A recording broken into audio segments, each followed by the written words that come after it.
Well, hello, ladies, gentlemen, and whoever or whatever you identify as. Welcome back to the Shed of Dread, and welcome to another video.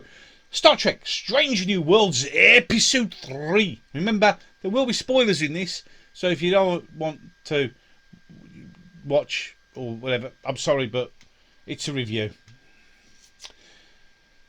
Right then, this episode is called Ghosts of Illyria. Basically, the Enterprise has arrived at the planet to investigate the disappearance of the Ilerians. Now, these were a race of people who genetically modified themselves.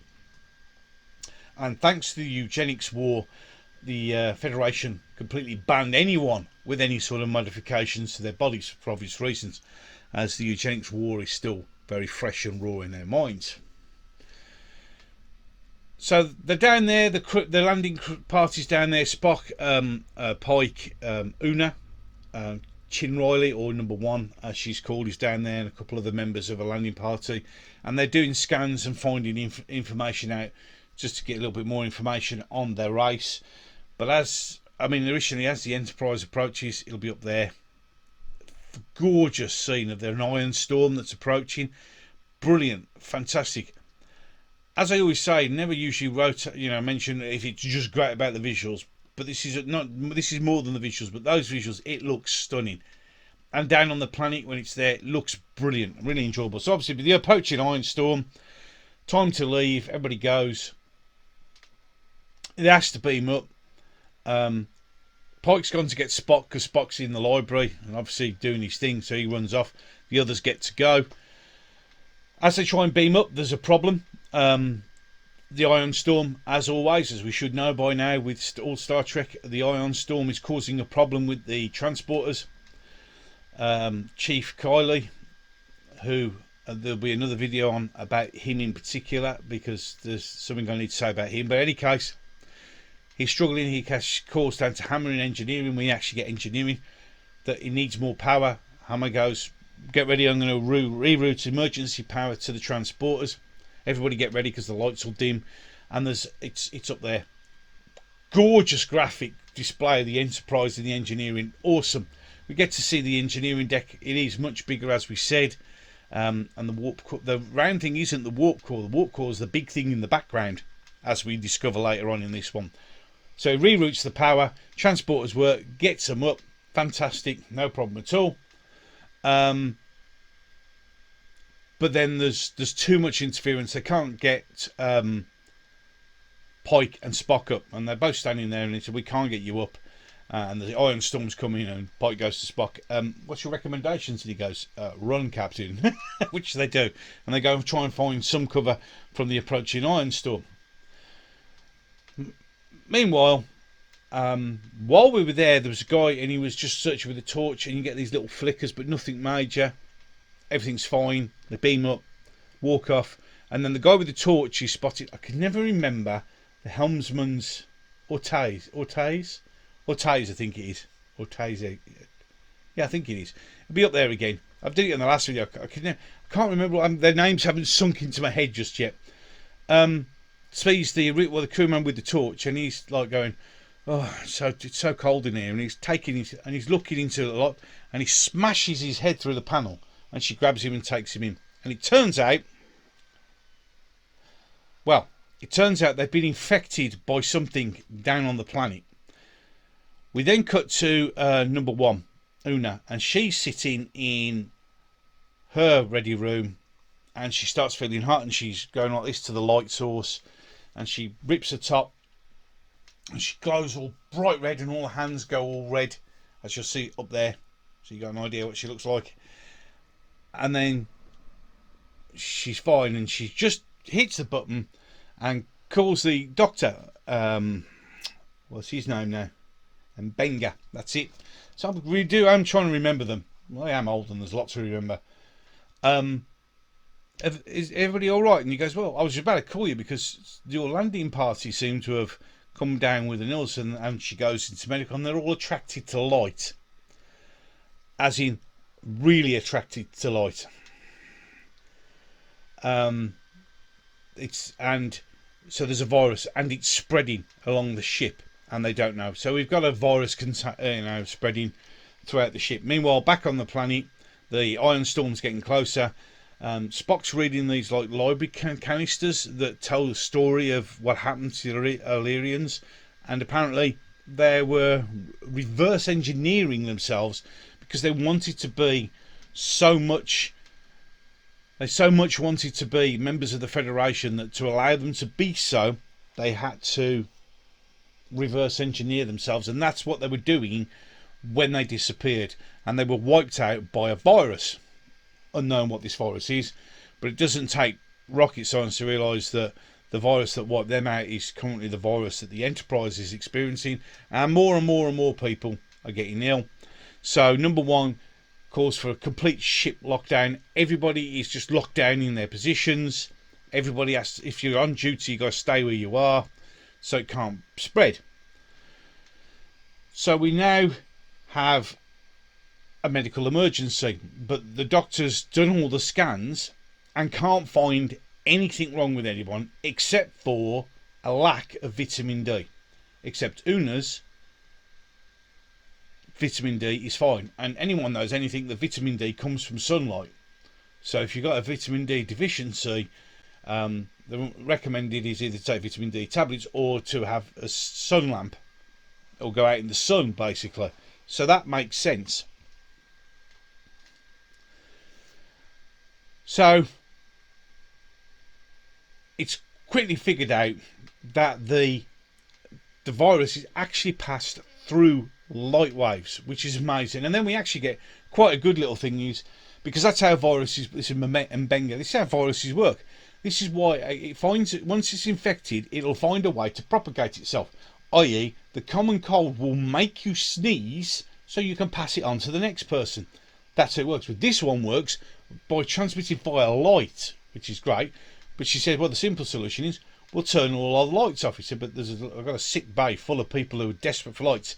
Might be not such a good idea because they're not going to take it to one. She said, well, don't you think we should sedate them? And he goes, well, thinking of the alternatives, yeah, it might be not a bad idea. So they sedate the crew, turn all the lights off, because in Uhura's quarters, Uhura went to bed. There's like a slider shutter on the bunk that blocks all the lights out, and two of the crew members are infected, and they're there with the sun thing, and they're getting like burnt from the sun heat thing they're generating, and she's in the same room but didn't get it because she was in the dark, which is why they figure out it transferred through lights. I'm sorry, it's all a mix.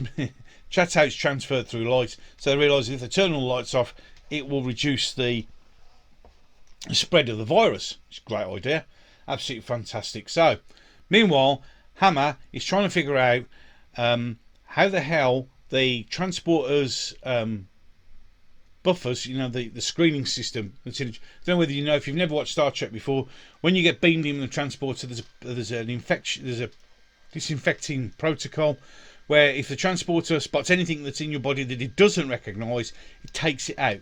So therefore you're like a biological filter. Well, somehow this bypassed the biological filter and he can't figure out. So he's doing a level 5 diagnostic, again wonderful graphics, of the transporter system. He goes into the medical bay and says, I need to check your transporter, and he's doing that, and there's like a short out, and he says, okay, fine, I'll leave you, I'll come back at a later date. Walks off. But Mbenga was very strangely overprotective of the medical transporter. The medical transporter is it's up there. So it's a bay, and it's actually got a bed in the middle of the transporter. So obviously you can beam somebody straight onto a medical bed, which is a great idea, fantastic, brilliant. Whereas, was it site to site? You had to beam them from wherever you were into onto the bed. This one's actually got it's quite clever. I quite like it. So any case, so meanwhile on the planet, the Iron Storm has arrived, and they see these ghostly apparitions, screaming things, which Pike turns to Spock and goes, please tell me you saw those. He goes, yes, Captain, I did. Fascinating. And while they're in there, these things are trying to break into the room, obviously to potentially kill them. Meanwhile, the Iron Storm is getting literally on top of them, and there's a window, which is great because it's not going to provide any help. got a brilliant view, so you can see all these ghostly like energy things up there, so you know what they look like. Then now they break into the room just as the window smashes from the ion storm, and then these things cover Spock and Pike, protecting them from the ion storm. So they're not as dangerous as people thought. So we now skip back to the Enterprise, just like any old good show, and Benga says he's not feeling very well, you've got to inject me. Una, number one, admits that she's an Ilerian. That red stuff was her biological system getting rid of the virus. So therefore she shouldn't be, well, she's banned, isn't she? This is where we also find out, finally, that Lana Noonan Singh knows that she's related to Khan Noonan Singh. So after I said, will she know if she's related or not? Yes, she does. This is a canon issue because, as I've said before, back in the episode Space Seed, no one knew who Khan was. Spock is on the ship that was then on the Space Seed episode, so he would know now of Ilana Noonan Singh, so he would know who Khan was. Yeah, so that's a major canon issue. Okay, we have a problem there. Yeah, exactly. So she knows she's related to Khan, the mass murderer, and she clearly has been bullied for it when she was a child, etc. So Una is now an Illyrian again, who shouldn't be there. She shouldn't be in Starfleet, which causes an issue. But she then turns around and said, well, if I am, can't you synthesize an antidote for the virus from my blood? And then Benga explains, no, because when you have that red, your system kicks in. It eliminates everything. So there is, unless I was there at the moment when you did it, what was ever in your bloodstream was gone. So in reality, Una is now the only one who can't catch it. Which, of course, is now a problem. Then most of the crew are either in quarters or coming down with this virus. While we're having a discussion about putting Mbenga down, and she's explaining to him that she's an Illyrian and he doesn't give a damn, and no one gives a damn, because if they could use it to help save the ship, that would be great. And damn the Starfleet regulations. Ilana Noonan Singh, who's got it, wakes up. We turn around, Nurse Chapel's on the floor, and she's gone. And where's she gone? And next thing you hear is warp core breach, and she is switching off the containment systems in engineering for the warp core, which of course everybody knows in Star Trek is not such a good thing. So obviously Una runs down there, tries to stop her. Do you know what'll happen? Yes, well, indeed, we'll all be bathed in light. Yeah. You'd also be dead because the ship will explode. But apart from that, there's a fight, and Lana says, because obviously, if you remember from episode 1, Una rescued Lana when she'd been ejected from the Gorn colony, so they know each other, and it's been sort of a mother-sister sort of thing, or whatever relationship between the two of them. And she goes, why did you lie to me? I hate anything to do with eugenics and people being genetically modified because of what happened to my relative. You know I hate them. And we have a big fisty fight. Una manages to knock her out just as the warp core radiation shield drops, and Una goes right red again. But because she's got a hand on Ilana, she's protected as well. That's how they get the antibodies that create the antibodies to the virus, and that saves the ship. Meanwhile, back on the surface, see, it's a good romp. It's good old Star Trek, as far as I'm concerned. They've had a chat, and they pull a cylinder, just pops out, pull it out, and they're saying about how they were doing it. And Pike asks Spock, so was it those creatures couldn't have possibly killed the colonists because they saved our life? And he says there are two reasons. One, they are harmless, or two, they are actually the colonists, which I pretty much figured out pretty much when I saw them, because it made sense. And obviously the explanation is when they get caught. He then mentions the disease, people would go mad when they're attracted to light. People would run into the ion storm because of the light, and he said it's perfectly possible that with the ion energy that it's somehow bonded to their spirit, and that's how they become those creatures. They've been back up to the Enterprise. All's good. Obviously now Una goes and tells Captain Pike that she's Illyrian, that she shouldn't be on the Enterprise, hands in a badge and says, I'll wait for Starfleet, and he goes, sod Starfleet, you're the best officer, the best number one in Starfleet, and be damned. And she said, well, what happens if Starfleet find out? He said, let me worry about Starfleet. Gives a badge back. She then goes and sits in her quarters.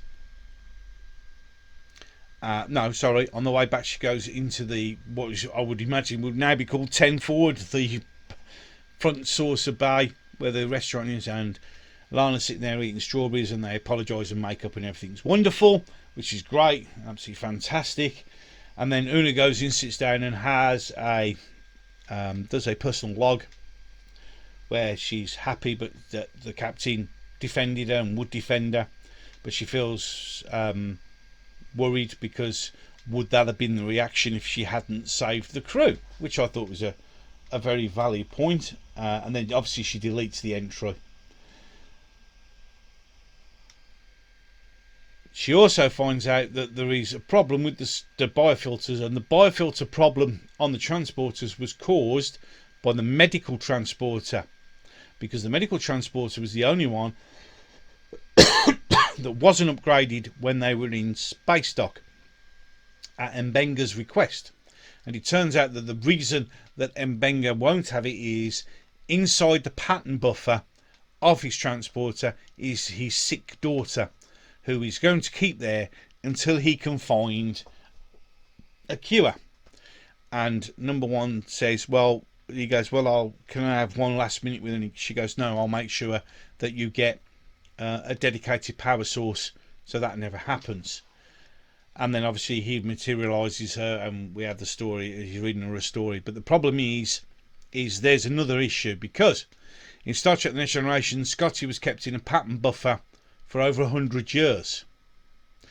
He says that the pattern buffer, as long as you materialise people every now and again, it will never forget who they are. So we've got a bit of a conflict there. But it's another way, of the Mbenga tells the story to his child, and that as he's reading the story. There was a girl named Rachel who lived in a village near Yeovil. Rachel wasn't like the other girls at school. She didn't like sports or pop stars or computer games. She liked nature. Shut up. Sorry about that. My thing on my tablet, Siri, just joined in.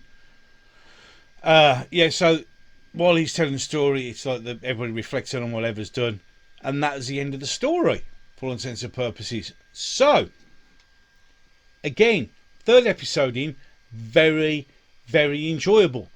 Very, very much like good old-fashioned Star Trek. We're getting to be introduced to backstories of each of the crew, slowly but steadily. I thought it was going to be like a crew member per episode. Maybe that will, but you learnt a lot more about Una, number one. The fact that Liana Noonan Singh knew she was related to Khan, which is the little bit of a canon issue, but whatever. Exactly. But other than that, I enjoyed it. The graphics displays for the ship are awesome. They look really, really good. I've put a couple on the screen while I've been doing this. It's brilliant. It's so enjoyable. Again, loved it. Absolutely loved it. So far, 3 in, there's nothing wrong. I see, okay, there's issues, but there always is going to be issues, because canon is a wonderful thing, but canon can also be extremely limiting. So, the odd little bit of licensing, letting it go a little bit is fine. It's not, because it's not destroying the core of the canon as such.